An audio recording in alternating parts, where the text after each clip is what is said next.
Vrata and Purna Masa, respectively. The wife of Vidata, the eighth son of Aditi, was named Kriya.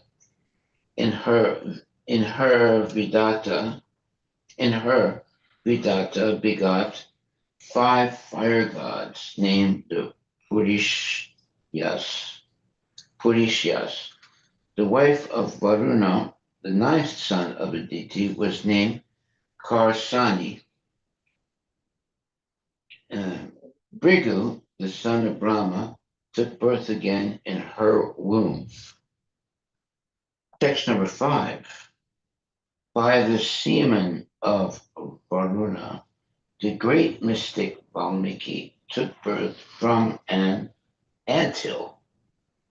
Briga and Valmiki were specific sons of Varuna, whereas Agastya and Vasistha rishis, Vasistha Rishi, were the common sons of Varuna and Mitra, the 10th son of Aditi. Text number 6. Upon seeing Urvasi, the celestial society girl, both Mitra and Varuna discharged semen, which they preserved in an earthen pot.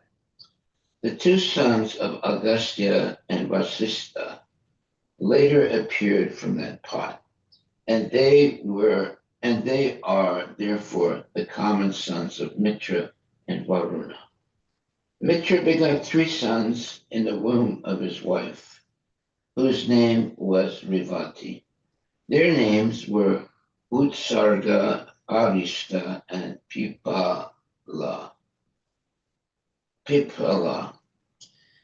Purport. Modern science is trying to generate living entities in test tubes by processing semen, but even long ago, it was possible for semen kept in a pot to develop into a child. Oh, that's interesting. Text number 7. O King Parikshit, Indra, the king of the heavenly planets, and 11th son of Aditi, begot three sons named Jayanta, Rishabha, and Medusa. In the womb of his wife Polomi.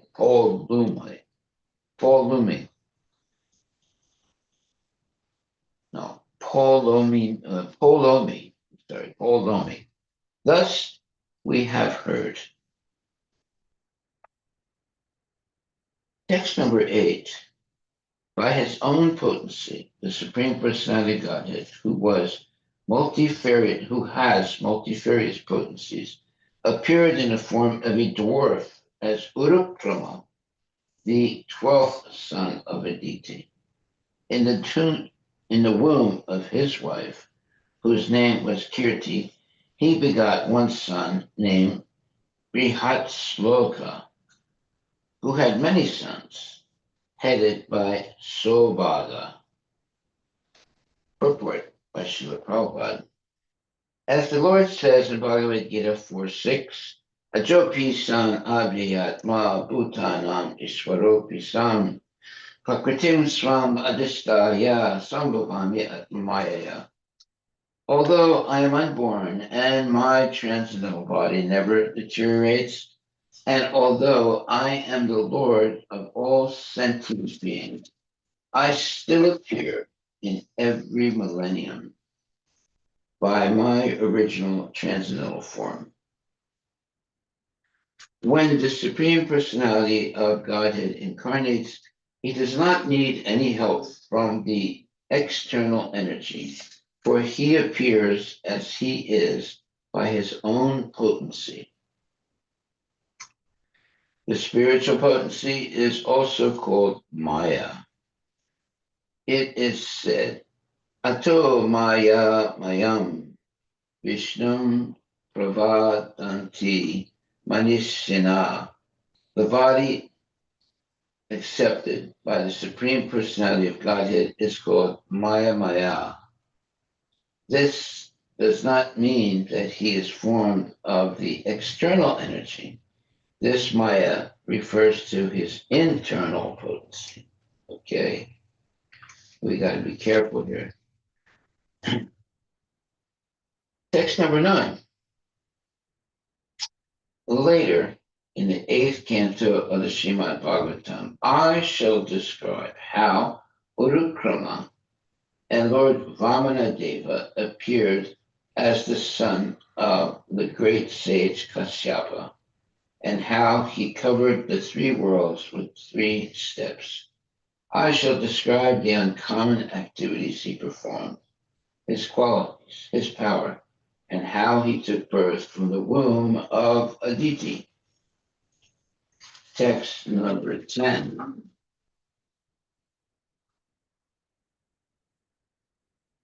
Now, let me describe the son of Aditi.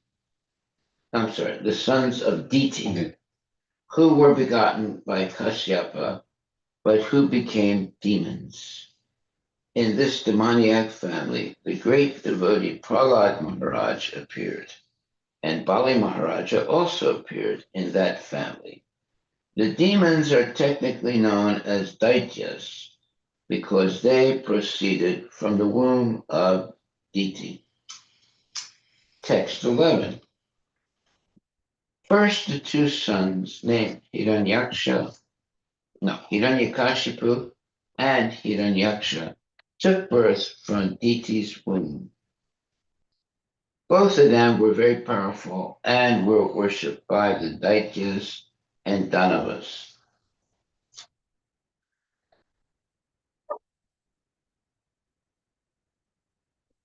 Text number 12 and 13. The wife of Hiranyakashipu was known as Kayadu. She was the daughter of Jumba and a descendant of Danu. She gave birth to 4 consecutive sons, known as Samhalada and Anulada, Hilada, and Pralada. The sister of these 4 sons was known as Simhika. She married the demon named Viprachit and gave birth to another demon named Rahu. Text number 14. A second. While Rahu in disguise was drinking nectar among the demigods, the Supreme Personality of Godhead severed his head. The wife of Samlada was named Kirti. By union with Samlada, Kirti gave birth to a son named Panchajana. Text 15. The wife of Halada was named Damani. She gave birth to 2 sons, named Vatapi and Ilvala. When Agastya Muni became Ilvala's guest, Ilvala served him a feast by cooking Vatapi, who was the shape of a ram. Wow. Text 16.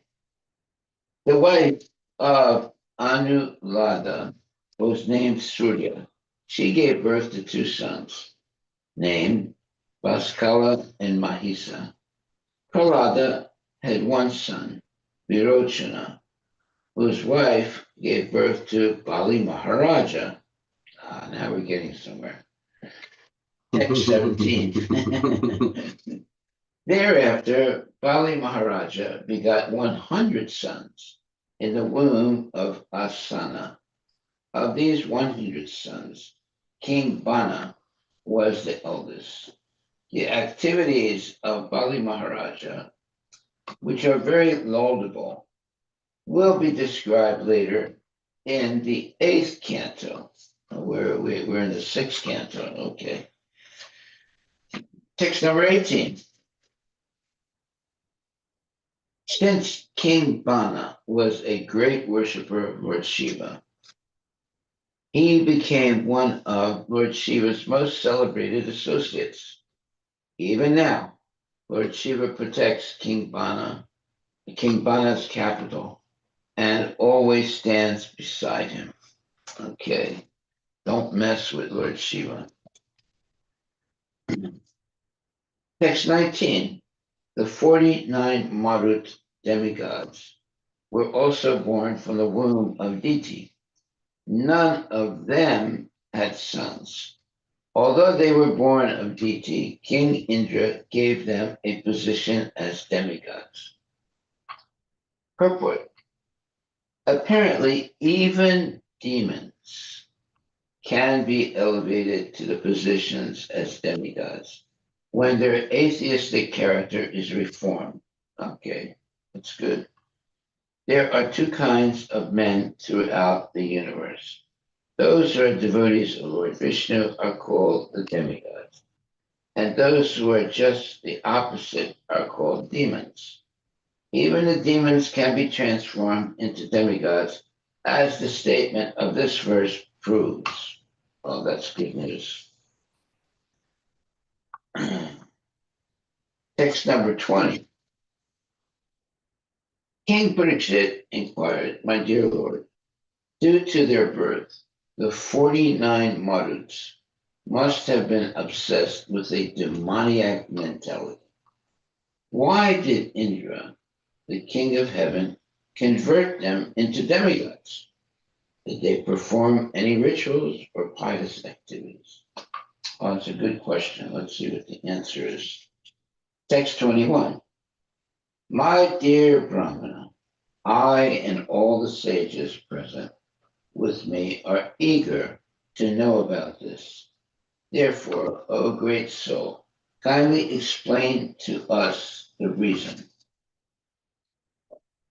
Okay, I'm excited to find out myself. She's Sutta Uvacha. Sutta Goswami said, O great sage Sonaka, after hearing the Maharaja Parikshit speak respectfully and briefly on topics essential to hear, Sukadeva Goswami, who was well aware of everything, praised his endeavor with great pleasure and replied. Purport. Maharaja Parikshit's question was very much appreciated by Sukadeva Goswami because, although it was composed of a small number of words, it contained meaningful inquiries about how the sons of Diti, although born as demons, became demigods. That's good news. Srila Vishwanatha Chakravarti Thakura stresses that even though Diti was very envious, her heart was purified because of a devotional attitude. Another significant topic is that although Kashyapa Muni was a learned scholar and was advanced in spiritual consciousness, he nonetheless fell a victim to the inducement of his beautiful wife. All these questions were posed in a small number of words, and therefore Sukadeva Goswami very much appreciated Maharaj Parikshit's inquiry. Text 23. Shri Sukadeva Goswami said, just to help Indra, Lord Vishnu killed the two brothers, Hiranyaksha and Hiranyakashipu. Because of their being killed, their mother, Diti, overwhelmed with lamentation and anger, contemplated as follows. Uh-oh. An angry woman, very dangerous. Text 24. The Lord Indra, who is very much fond of sense gratification, has killed the two brothers, Hiranyaksha and Hiranyakashipu, by means of Lord Vishnu. Therefore, Indra is cruel, hard-hearted, and sinful. When will I, having killed him, rest with a pacified mind? Oh boy, that's very dangerous. Okay, let's see. When dead, the bodies of all the rulers known as kings and great leaders will be transformed into worms, stool, or ashes. If one enviously kills others for the protection of such a body, does he actually know the true interest of life? Certainly he does not. For if one is envious of other entities, he surely goes to hell. Very interesting. Purport. The material body, even if possessed by a great king, is ultimately transformed into stool, worms, or ashes. When one is too attached to the bodily conception of life, he is certainly not very intelligent. Text 26. E.T. thoughts. Indra considers his body eternal, and thus he has become unrestrained. I therefore wish to have a son who can remove Indra's madness. Let me adopt some means to help me in this. Purport. One who is in the bodily conception of life is compared in the Shastras to animals like cows and asses. Diti wanted to punish Indra, who had become like a lower animal. Text 27 and 28.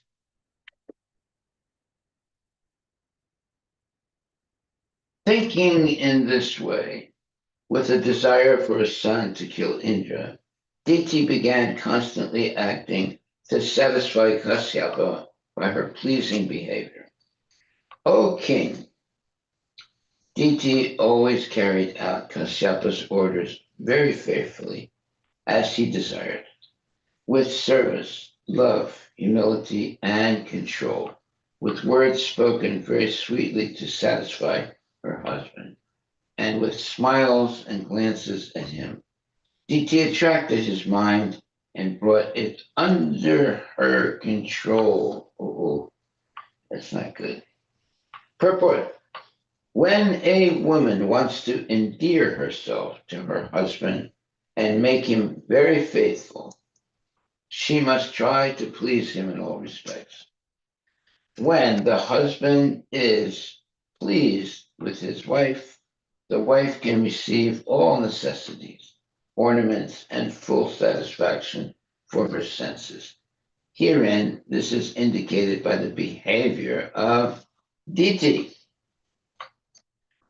Text 29. Although Kasyapa Muni was a great scholar, he was captivated by Diti's artificial behavior, which brought him under her control. Therefore, he assured his wife, he assured his wife that he would fulfill her desires. Such a promise by a husband is not at all astonishing. Text 30. In the beginning of creation, Lord Brahma, the father of the living entities of the universe, saw that all the living entities were unattached. To increase population, he then created woman from the better half of man's body, for women's behavior carries away a man's mind. Purport by Srila Prabhupada. This entire universe is going on under the spell of sexual attachment, which was created by Lord Brahma to increase the population of the entire universe, not only in human society, but also in other species. As stated by Rishabhadeva in the fifth canto, Pumsastriya Maituni Bhavam Etam. The entire world is going on under the spell of sexual attraction and desire between man and woman. When man and woman unite, the hard knot of this attraction becomes increasingly tight. And thus, a man is implicated in the materialistic way of life. This is the illusion of the material world. This illusion acted upon Kashyapa Muni, although he was very learned and advanced in spiritual knowledge, as stated in the Manasamhita 2.215 and Srimad Bhagavatam 9.19.17. Matra Sparsra Duhita Va Navi Viktasano Bhavet Malavan Indriya Gramo Vidvamsam Apikarsati. A man should not associate with a woman in a solitary place. Okay, that is very good advice. Not even with his mother, sister, or daughter, for the senses are so strong that they lead astray even a person advanced in knowledge. When a man remains in a solitary place with a woman, his sexual desires undoubtedly increase. That's true. Therefore, the words ekanta bhutani, which are used here, indicate that to avoid sexual desires, one should avoid the company of women as far as possible. That is very good advice. Sexual desire is so powerful that one is saturated with it if he stays in a solitary place with any woman, even his mother, sister, or daughter. Okay. Text 31. Oh, my dear one, the most powerful sage Kashyapa, being extremely pleased by the mild behavior of his wife Diti, smiled and spoke to her as follows. Text 32. Kashyapa Muni said, "O beautiful woman, O irreproachable lady, since I am very much pleased by your behavior, you may ask me for any benediction you want. If a husband is pleased, what desires are difficult for his wife to obtain, either in this world or in the next?" That's a big statement. Text 33 and 34. A husband is the supreme demigod for a woman. The supreme personality of Godhead, Lord Vasudeva, the husband of the goddess of fortune, is situated in everyone's heart and is worshipped through the various names and forms of the demigods by fruitive workers. Similarly, a husband represents the Lord as the object of worship for a woman. Okay. Purport by His Divine Grace, A.C. Bhaktivedanta Swami Srila Prabhupada. Whatever a man may sacrifice to other gods, O son of Kunti, is really meant for me alone, but it is offered without true understanding. The demigods are various assistants who act like the hands and legs of the Supreme Personality of God. One who is not in direct touch with the Supreme Lord and cannot conceive of the exalted position of the Lord is sometimes advised to worship the demigods as various parts of the Lord.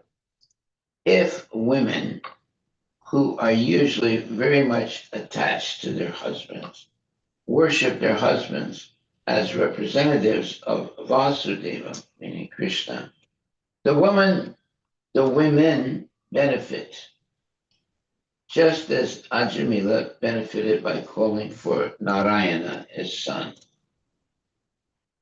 Ajamila was concerned with his son, but because of his attachment to the name Narayana, he attained salvation simply by chanting that name. In India, a husband is still called Pati Guru, the husband, spiritual master. If husband and wife are attached to one another for advancement in Krishna consciousness, their relationship of cooperation is very effective for such advancement. Okay, hey, that's a very good statement. That means that one can be married and still make devotional advancement when the husband and wife are both spiritually dedicated.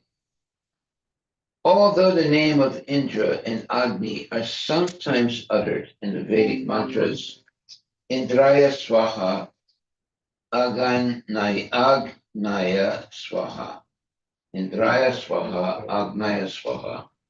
The Vedic sacrifices are actually performed for the satisfaction of Lord Vishnu. As long as one is very much attached to material sense gratification, the worship of the demigods or the worship of one's husband is recommended.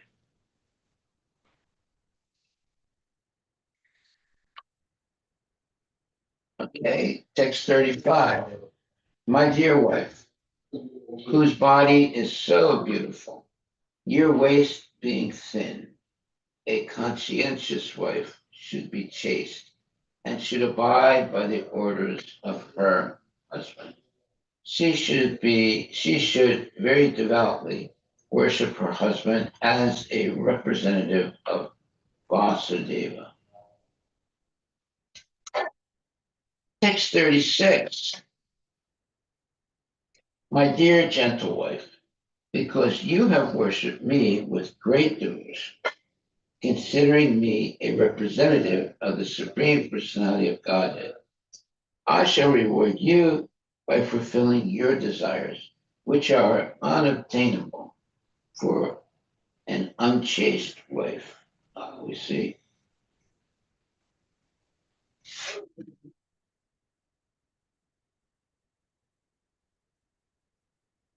Text 37.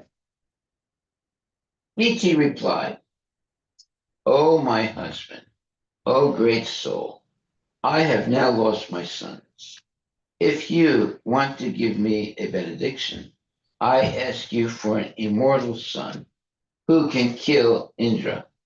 I pray for this because Indra, with the help of Vishnu, has killed my two sons, Hiranyaksha and Hiranyakashipu.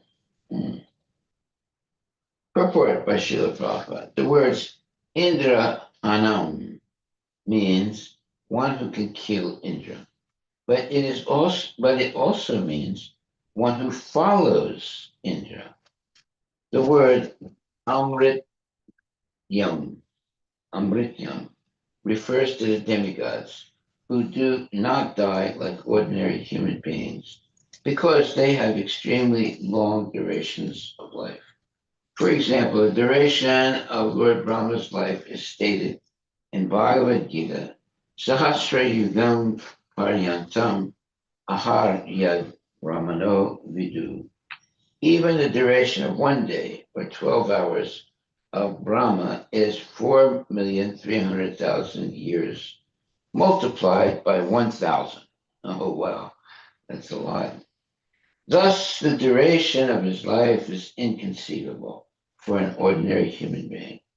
The demigods are therefore sometimes called Amara, which means one who has no death.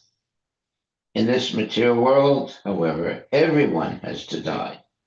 Therefore, the word Amrityam, Amrityam indicates that Diti wanted a son who would be equal in status to the demigods. Text 38. Upon hearing Diti's request, Kashyapa Muni was very much aggrieved. Alas, he lamented, now I face the danger of the impious act of killing Indra. Purport. Although Kashyapa Muni was eager to fulfill the desire of his wife, Diti, when he heard that she wanted a son to kill Indra, his jubilation was immediately reduced to nothing because he was averse to the idea. Text 39. Kashyapa Muni thought, alas, I have now become too attached to material enjoyment. Taking advantage of this, my mind has been attracted by the illusory energy of the Supreme Personality of Godhead in the form of a woman, my wife. Therefore, I am surely a wretched person who will glide down toward hell. Okay, that can happen to everyone. Second.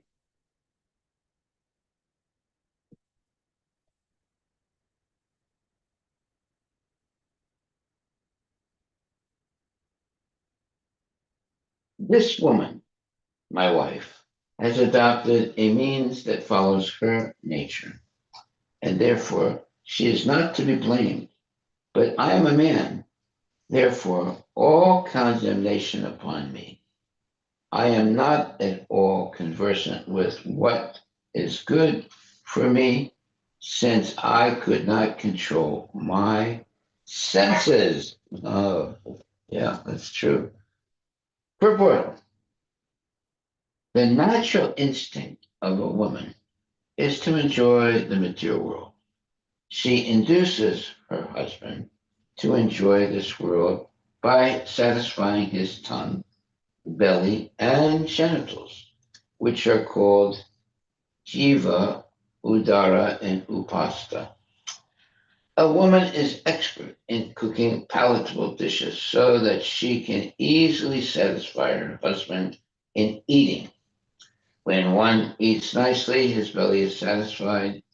And as soon as the belly is satisfied, the genitals become strong, especially when a man is accustomed to eating meat and drinking wine and similar passionate things. He certainly becomes sexually inclined. It should be understood that sexual inclinations are meant not for spiritual progress, but for gliding down to hell. Thus, Kashyapa Muni considered his situation and lamented. In other words, to be a householder is very risky unless one is trained, and the wife is a follower of her husband. A husband should be trained at the very beginning of his life. Ko mara acharet pragno dharmam bhagavatam iha. Bhagavatam 7.6.1.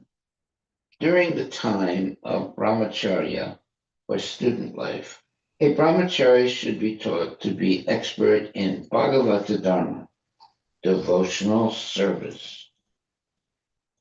Then, when he marries, if his wife is faithful to her husband and follows him in such life, the relationship between husband and wife is very desirable. However, a relationship between husband and wife without spiritual consciousness, but strictly for sense gratification is not at all good. It is said in Srimad Bhagavatam 12.2.3 that especially in this age, Kali Yuga, dam patye viruchit hetu, the relationship between husband and wife will be based on sexual power. Therefore, household life in this Kali Yuga is extremely dangerous unless both the wife and the husband take to Krishna consciousness. Okay. Text 41. A woman's face is as attractive and beautiful as a blossoming lotus flower during autumn. Her words are very sweet, and they give pleasure to the ear. But if we study a woman's heart, we can understand it is to be extremely sharp, like the blade of a razor.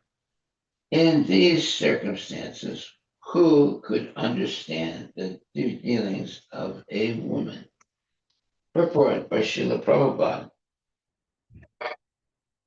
Woman is now depicted very well from the materialistic point of view by Kashyapa Muni. Yeah, so they're not talking about devotee women. We're talking about materialistic women. Women are generally known as the fair sex, and especially in youth, at the age of 16 or 17, women are very attractive to men. Therefore, a woman's face is compared to a blooming lotus flower in autumn. Just as a lotus is extremely beautiful in autumn, a woman at the threshold of youthful beauty is extremely attractive. In Sanskrit, a woman's voice is called Nadi Swara because women generally sing and their singing is very attractive. At the present moment, cinema artists, especially female singers, are especially welcome. Some of them earn fabulous amounts of money simply by singing. Therefore, as taught by Sri Chaitanya Mahaprabhu, a woman's singing is dangerous because it can make a sannyasi fall a victim to the woman. Sannyasa means giving up the company of women. But if a sannyasi hears the voice of a woman and sees her beautiful face, he certainly becomes attracted and is sure to fall down. Oh, so this is a warning now the Prabhupada is giving. There have been many examples. Even the great sage Vishwamitra fell a victim to Menaka. Therefore, a person desiring to advance in spiritual consciousness must be especially careful not to see a woman's face or hear a woman's voice. Okay. Good advice. To see a woman's face and appreciate its beauty, or to hear a woman's voice and appreciate her singing is very nice, is a subtle fall down for a brahmachari or a sannyasi. Thus, the description of a woman's features by Kashyapa Muni was very instructive. When a woman's bodily features are attractive, when her face is beautiful, and when her voice is sweet, she is naturally a trap for a man. The Shastras advise that when such a woman comes to serve a man, she should be considered to be like a dark well covered by grass. In the fields, there are many such wells, and a man who does not know about them drops through the grass and falls down. Thus, there are many such instructions. Since the attraction of the material world is based on attraction for women, Kashyapa Muni thought, under the circumstances, who can understand the heart of a woman?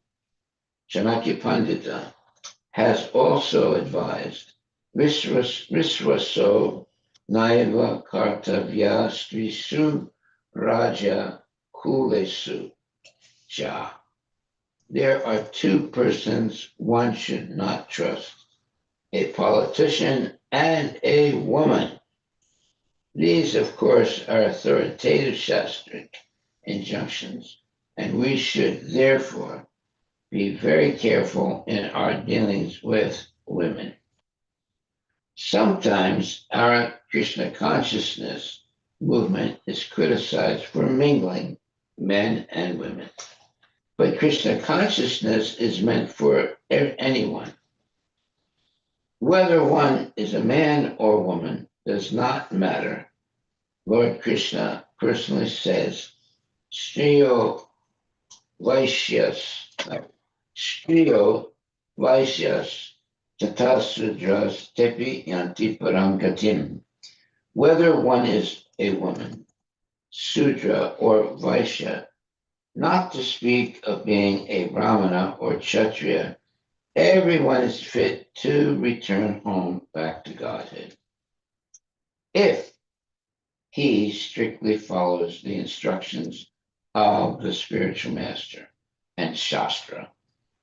We therefore request all the members of the Krishna consciousness movement to both men and women not to be attracted by bodily features, but only be attracted by Krishna, the Lord of Krishna. Then everything will be all right. Otherwise, there will be danger. Okay, it's a warning. It's a very serious warning. Translation. Text 42, translation.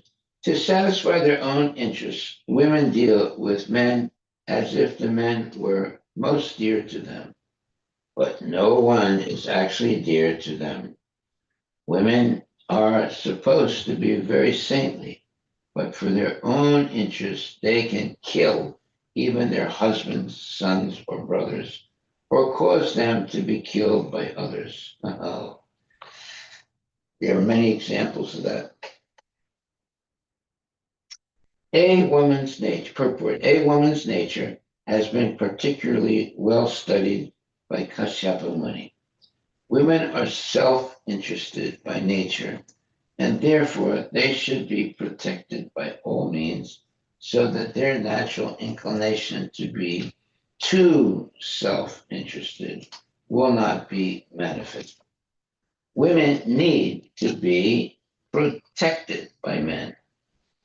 A woman should be cared for by her father in her childhood, by her husband in her youth, and by her grown sons in her old age.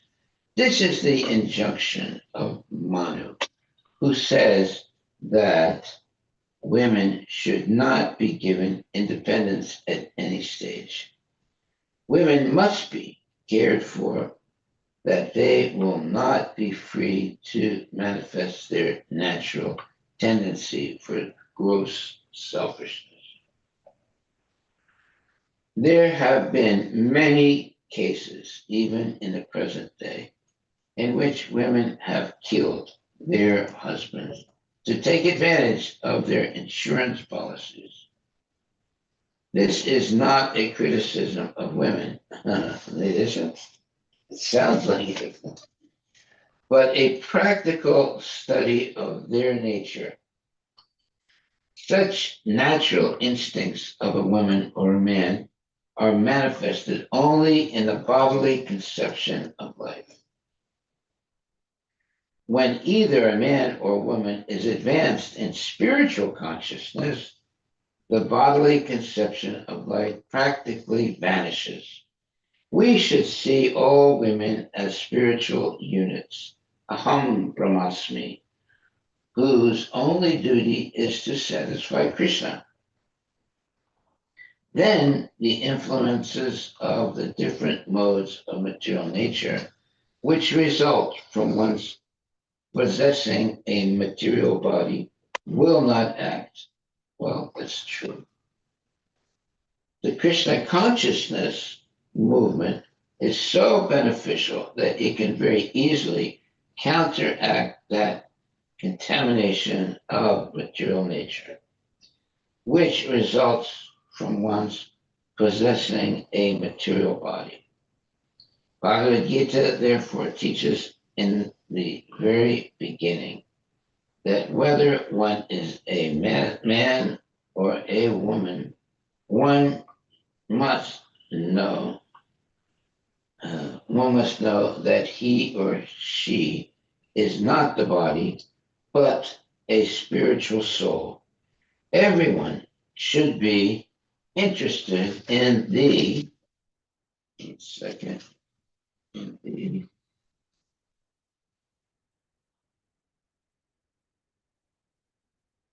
in the activities of the spirit soul, not the body.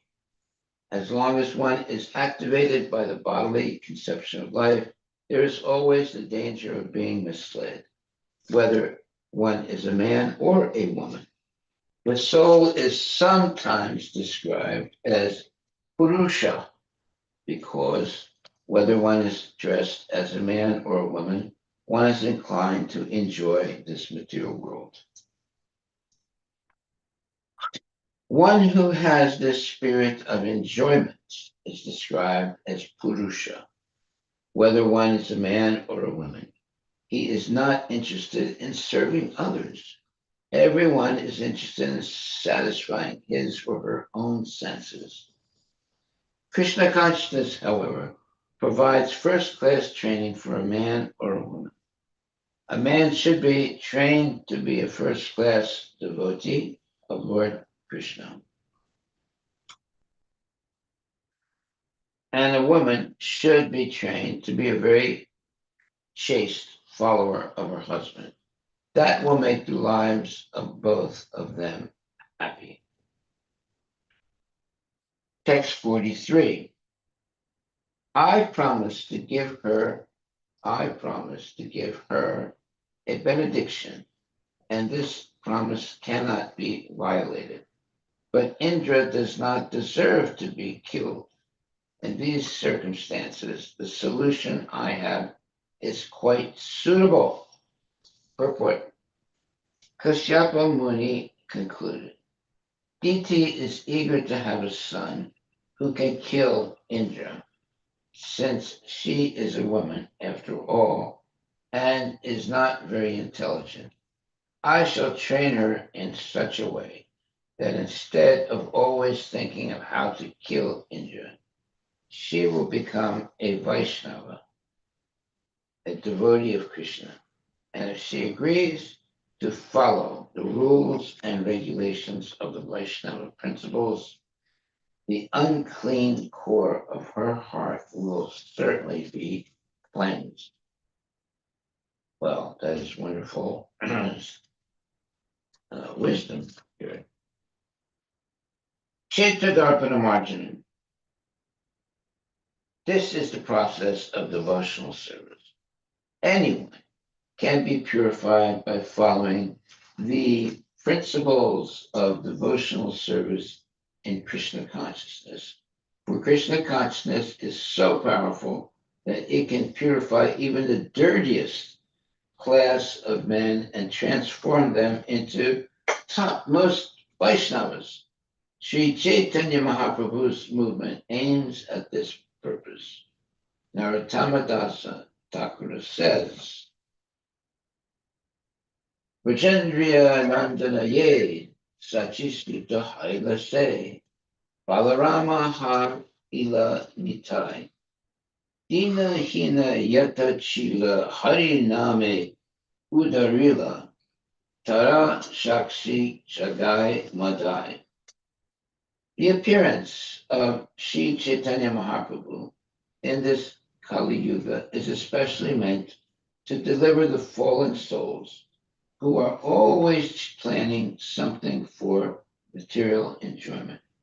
He gave the people of this age the advantage of being able to chant the Hare Krishna mantra and thus become free and thus become fully pure from all material contamination.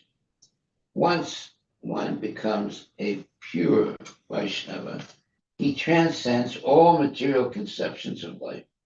Thus, Kashyapa Muni tried to transform his wife into a Vaishnava so that she might give up the idea of killing Indra. He wanted both her and her sons to be purified so that they would be fit to become pure Vaishnavas. Of course, sometimes a particular, sometimes a practitioner deviates from the Vaishnava principles, and there is a chance that he may fall down. But Kashyapa Muni thought that even if one falls while practicing the Vaishnava principles, he is still not a loser. Even a fallen Vaishnava is eligible for better results, as confirmed in Bhagavad Gita. Swalpam apyasya dharmasya chayate mahato bhaya.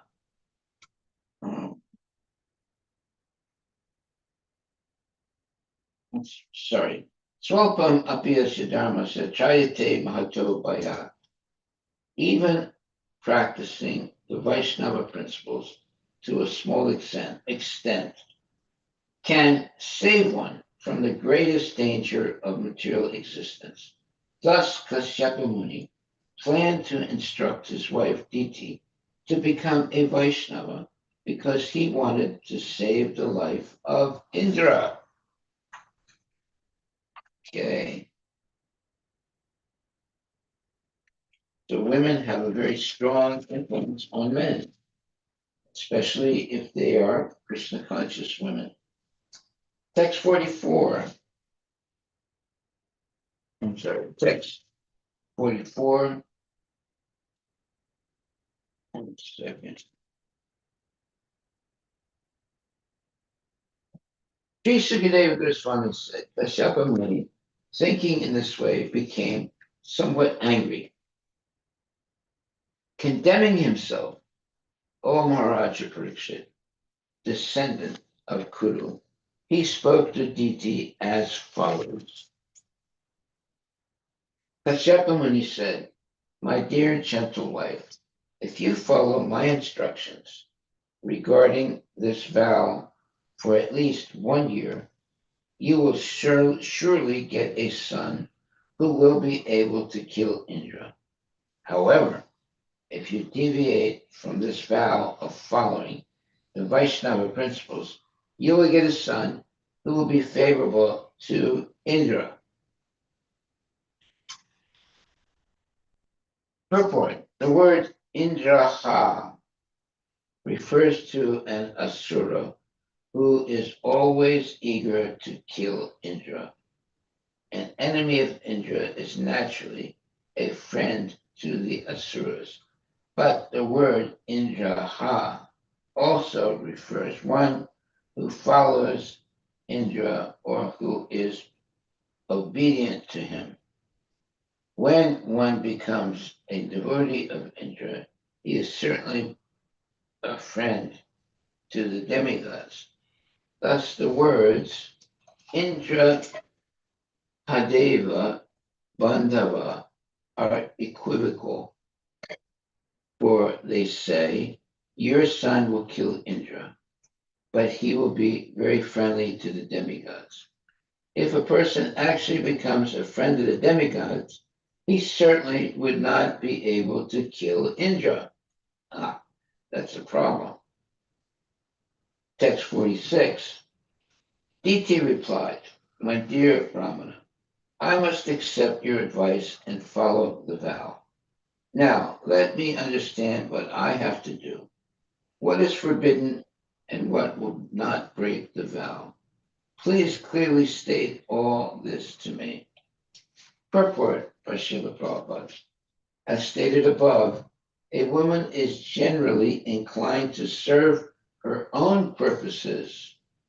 Kashyapa Muni proposed to train Diti to fulfill her desires within 1 year. And since she was eager to kill Indra, she immediately agreed, saying, "Please let me know what the vow is and how I have to follow it. I promise that I shall do the needful and not break the vow." This, this is another side of a woman's psychology. Even though a woman is very fond of fulfilling her own plan, when someone instructs her, especially her husband, she innocently follows, and thus she can be trained for better purposes. By nature, a woman wants to be a follower of a man. Therefore, if the man is good, the woman we I'm sorry. By nature, a woman wants to uh, be a follower of a man. Therefore, if the man is good, the woman can be trained to be for a good purpose.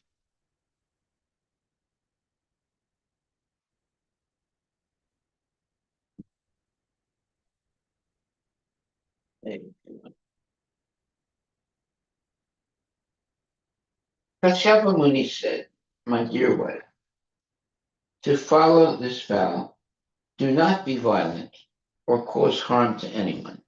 Do not curse anyone and do not speak lies. Do not cut your nails and hair, and do not touch impure things like skulls and bones." Purport by Srila Prabhupada, and we'll end with this. Kashyapa Muni's first instruction to his wife was not to be envious.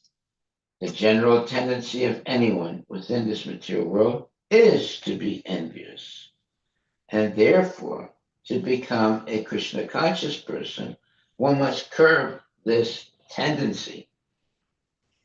As stated in Srimad Bhagavatam, Paramo Nirmatsaranam Satam, or Paramo Nirmatsaranam. A Krishna conscious person is always non-envious, very important statement, whereas others are always envious. Thus, Kashyapa Muni's instruction that his wife not be envious indicates that this is the first stage of advancement in Krishna consciousness. Kashyapa Muni desired to train his wife to be a Krishna conscious person. For this would suffice to protect both her and Indra. Text 48. Kashyapa Muni continued, "My dear gentle wife, never enter the water while bathing, never be angry, and do not even speak or associate with wicked people. Never wear clothes that have not been properly washed, and do not put on a garland that has already been worn." Okay. My dear gentle wife, never enter the water while bathing. Never be angry, and do not even speak or associate with wicked people.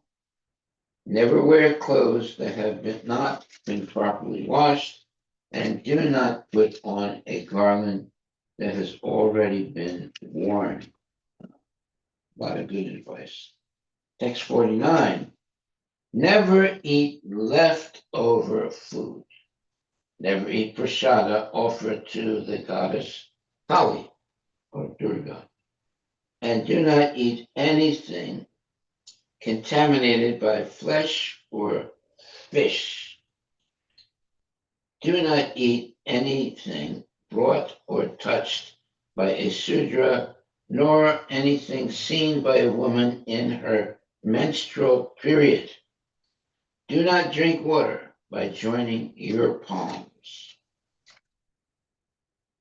Generally, purport, generally the goddess Kali is offered food containing meat and fish, and therefore Kashyapa Muni strictly forbade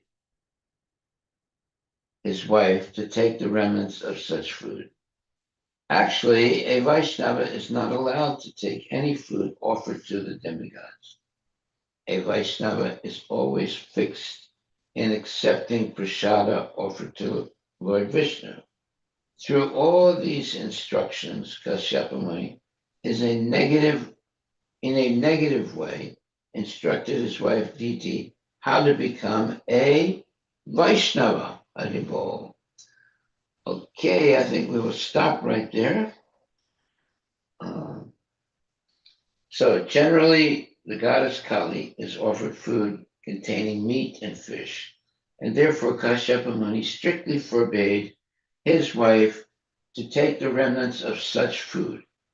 Actually, a Vaishnava is not allowed to take any food offered to the demigods. A Vaishnava is always fixed in accepting prasada offered to Lord Vishnu. Through all these instructions, Kashyapa Muni, in a negative way, instructed his wife Diti how to become a Vaishnavi. Very good. In a negative, he instructed her in a negative way. Don't do this, don't do that. Okay, I think we'll stop right there. That's good advice. Don't do this and don't do that. Just follow the instructions of bona fide guru.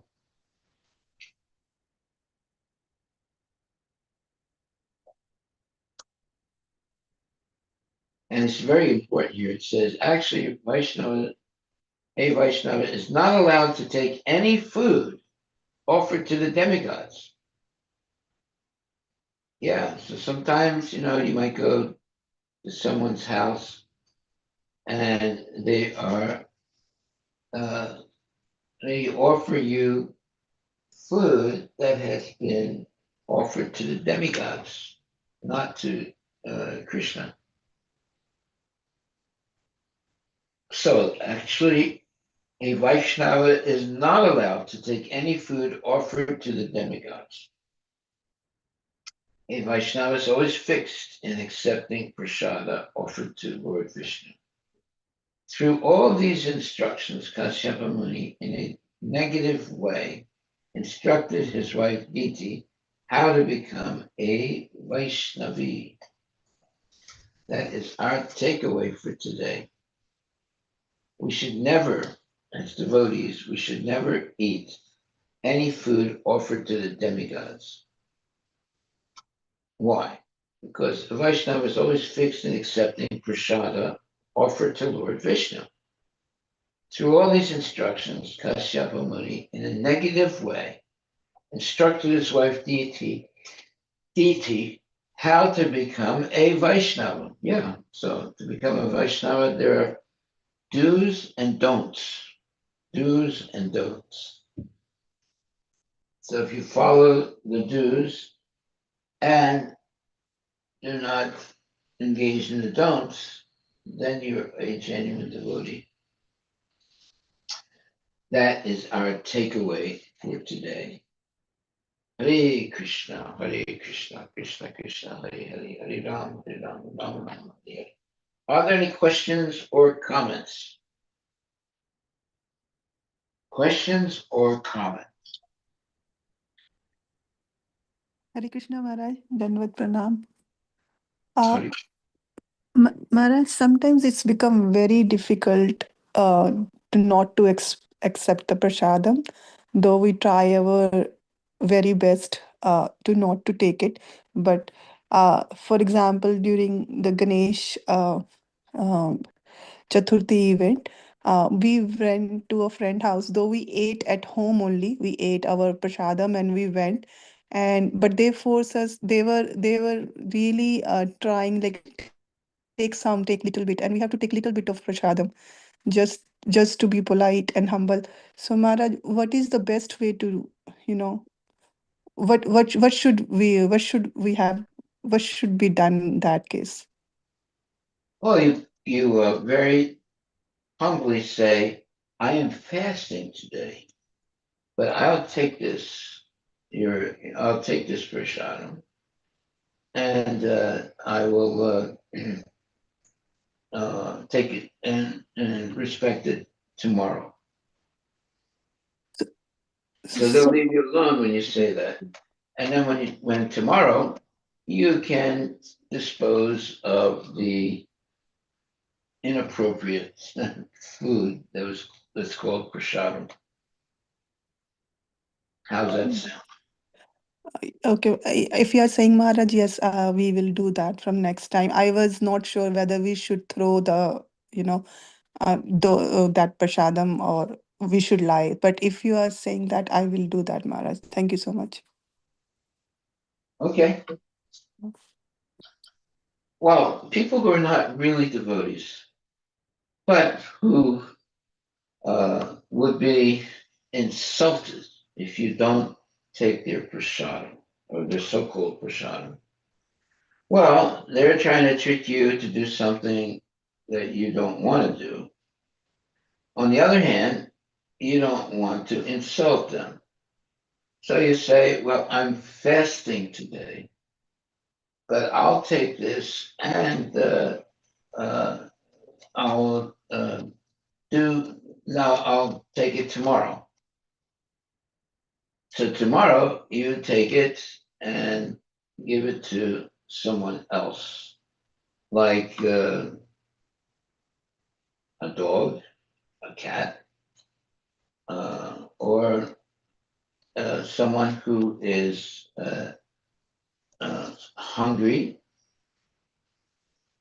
In that way, you are not eating something that is not to be offered to a Vaishnava, but at the same time, you are uh,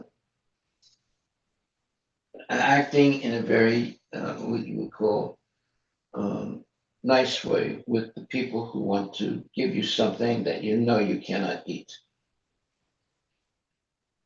Thank you, Maharaj. Haribol. Always carry prasadam. For example, let's say they give you food that they want you to eat. Well, you say, "Well, I'm fasting today, but I'll take it for tomorrow." And then tomorrow, if you see someone hungry or a person who is very poor, you give him the food. You give him that food.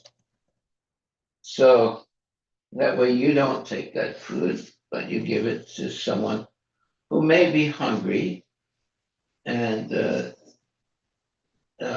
they're not, and of course, there's no meat or fish or eggs. But the problem is that it was not properly offered to the Lord.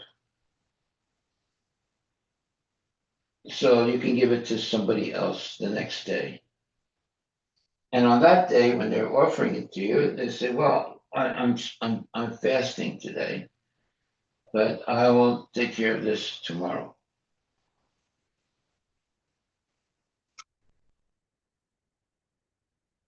So you have to be um, determined not to break any rules or regulations of Krishna consciousness. At the same time, not to insult your friends or relatives. So therefore, you can say a white lie. There are black lies, and white lies, and you can say, "Well, I'm fasting today, but I will take care of this tomorrow. All right, then they'll leave you alone.